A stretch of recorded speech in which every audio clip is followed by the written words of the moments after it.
precisamente de la vivienda en Nueva York. ¿Qué está pasando, Félix? Aquí también se está dando la misma situación. Explícanos un poco sobre eso. Claro. En el fondo de todos los problemas que tiene nuestro país, descansa en esa lógica, en la lógica del capital y la necesidad que tiene de reproducirse mediante la acumulación, apropiándose, capitalizando plusvalía o capitalizando el fruto el usufructo de los trabajadores. Así como se da en otros países que se manifiesta en materia de la deuda, en el caso nuestro aquí, el que nos atañe a abordar en este momento, el problema de la vivienda, descansa la misma lógica en la base del problema actual. O sea, la vivienda es un mecanismo, ha sido siempre utilizado, uno de los mecanismos más eficientes para permitir la acumulación de capital, para que los capitalistas privados inviertan y a través de esa titularidad que se genera con esas propiedades, desarrollar mercados secundarios y terciarios que le permiten al gran capital atraer recursos hacia este país o hacia el país. Lo mismo se da en España o en otros países, atraer grandes cantidades de recursos para generar riqueza y expropiarla, no para resolver el problema de la gente. En el caso concreto que nos atañe, el problema de la vivienda, no se crean, no se construyen para resolverle ese problema a la gente. Las Naciones Unidas establece que la vivienda debe ser un derecho humano y ese es un derecho que es denegado día a día. El problema actual, recientemente en el 2007 tuvimos una crisis en el mercado hipotecario provocada precisamente por eso. Todo lo que tiene que ver con el exceso de capitales que fluyó hacia el mercado de bienes raíces, llegó un momento tal que creó una burbuja que provocó la crisis del mercado hipotecario. Entonces, en el caso de Nueva York, la mayoría de las viviendas, cerca de actualmente 1 millón de apartamentos, están sujetos a una ley que le llaman de estabilización de renta. Esa ley fue impuesta en el 1969 como una salida a los capitales especulativos para atraerlo hacia la industria inmobiliaria y eliminar una ley que había anteriormente que se llamaba de control de renta, una ley que venía desde la Segunda Guerra Mundial, donde fruto del problema de la crisis se frisaron las rentas. Esa ley de control estuvo vigente hasta el 69. Los capitalistas comenzaron a reclamar porque no veían el potencial en el mercado inmobiliario. Habían 1.800.000 apartamentos sujetos a esa ley de control y ellos querían eliminarla. Impusieron esta nueva ley y al cabo de 40 años los resultados de esta ley ha sido que del 1.800.000 unidades sujetos al viejo control prácticamente fueron totalmente eliminadas. Ahora tenemos de menos de 60.000 unidades que estaban fuera de control, sujetos a la ley privada, al libre albedrío, lo que ellos llaman el mercado.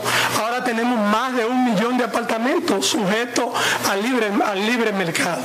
Y todas las unidades que se construyen después, se han construido desde 1970 para acá, supuestamente entran dentro de la lógica de la nueva ley de estabilización de renta, que en cierta medida impone regula la ganancia de los capitalistas que invierten en esa industria. La regula, pero no la limita. Es una ganancia acumulativa que se creó toda una estructura estatal y de la ciudad para fijar los aumentos continuos de la renta de esos apartamentos. Como resultado final, después de 40 años, tenemos que el aumento acumulativo de esa renta, de los apartamentos de renta estabilizada, han subido, toda la gente que firma leases cada año, la renta ha subido en más de un 800%. O sea que una renta que pagaba 100 pesos en el 1969, hoy día está pagando por encima de los 800 pesos. Y junto con eso, los salarios no suben. Claro, ese es el otro lado de la moneda al cual nos íbamos a referir. Pero antes de eso, por ejemplo, las unidades que estaban sujetas a control de renta, que era el objetivo de ellos, desmantelar ese mercado, las rentas subieron en casi 3.000%. 3.000, porque le impusieron una tasa impositiva, una tasa de aumento de las rentas de 7.5% acumulativo anual. Y eso provocó que las rentas se hayan acumulado a casi 3.000%. Sí, es algo crítico realmente. Nosotros... Ok, yo pensaba que era... No, tenemos una llamada en línea, pero sigue con tu... Ok, entonces el elemento que tú señalabas es muy importante plantearlo, porque aquí el gobierno federal, el gobierno de la ciudad, el gobierno estatal te hablan de decenas de programas y han diseñado e implementado decenas de proyectos supuestamente para asegurar que las personas tengan acceso a una vivienda asequible, o sea, que no paguen más del 30% de sus recursos en la renta. Pero esos programas se quedan en la burocracia. No tanto que se queden en la burocracia, porque lo que pasa es que esos no son más que mecanismos, una falsía para engatusar a la gente, hacerle creer que reciben determinados beneficios, cuando en realidad son programas que están diseñados para transferir recursos públicos a esas empresas capitalistas. Una serie de programas como Sección 8, la misma ciudad tiene varios programas que el objetivo es transferir riqueza a los grandes capitales. Sin embargo, a pesar de ese crecimiento que ha habido y esa gran transferencia de recursos a los capitalistas, tenemos que el salario real aquí en el estado de Nueva York se ha mantenido prácticamente frisado, el nominal, y el real ha ido en picada para abajo. Actualmente aquí en el estado de Nueva York tenemos un salario oficial, salario mínimo de alrededor de $8 la hora. No alcanza. Pero la capacidad de compra de esos $8 no pasa de los $2 si tú le aplicas lo de flat y le aplica el costo de la vida. Aquí se establece que para cubrir el costo de la canasta de una familia de trabajadores, el salario mínimo debiera estar por los $24 la hora. Y nosotros apenas aquí tenemos $8. Y hay algunos estados que por ahí que ya la han llevado a 15 y están peleando y bregando para que la suban a 15. Pero eso te deja decir realmente cuál es la naturaleza del problema, que es un problema de distribución de la riqueza, es un problema que tiene que ver con que los trabajadores no tienen capacidad adquisitiva, los políticos manejan las políticas públicas de espalda a las necesidades de las comunidades. Por ejemplo, el debate que se dio ahora recientemente con relación al problema de la ley es inconcebible. Es una ley que perime cada 4 años.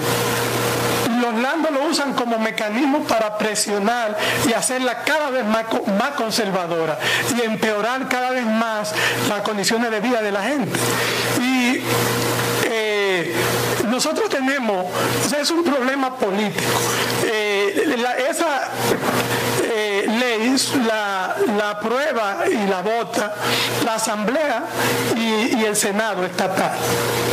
Y supuestamente los demócratas, que son más liberales que los republicanos, sin embargo, controlan esta gente, la Asamblea Estatal total, tanto en el Senado como en la Asamblea, y sin embargo el voto es cada vez de espalda a la gente porque no toman en cuenta las necesidades de la gente. La gente reclama realmente por un cambio de sistema de renta. Ese sistema del llamado de renta estabilizada, que como vimos ahorita ha multiplicado por 3.000 las rentas que estaban al viejo sistema de control, y en casi alrededor de 800% la renta estabilizada de la gente que firma LIC cada año y cada 2 años, es insostenible para los sectores trabajadores de esta ciudad, porque los salarios están frisados, no hay manera, o sea, la capacidad organizativa del pueblo para recomponer y lograr que el presupuesto y la política pública se diseñe en función de esos intereses de la gente, no está planteado así, y no hay conciencia de eso. El día lunes pasado se reunió la Junta de Renta de Nueva York y hubo un pequeño despertar. Bajaron muchas comunidades reclamándole tanto a la Junta de Renta de Nueva York como a los asambleístas la necesidad de que frisaran la renta o que hicieran un rollback, una rebaja de la renta en la ciudad de Nueva York, porque esto se hace insostenible para los trabajadores de esta ciudad. Lo vamos a dejar ahí. Lo que nosotros vamos a invitarte de nuevo, porque hay muchas cosas que yo tengo que preguntarte, además de que vamos a tener un encuentro el martes, una rueda de prensa para grabarlo para el programa de televisión, y vamos a hablar más en detalle, porque tenemos a alguien en la línea de Santo Domingo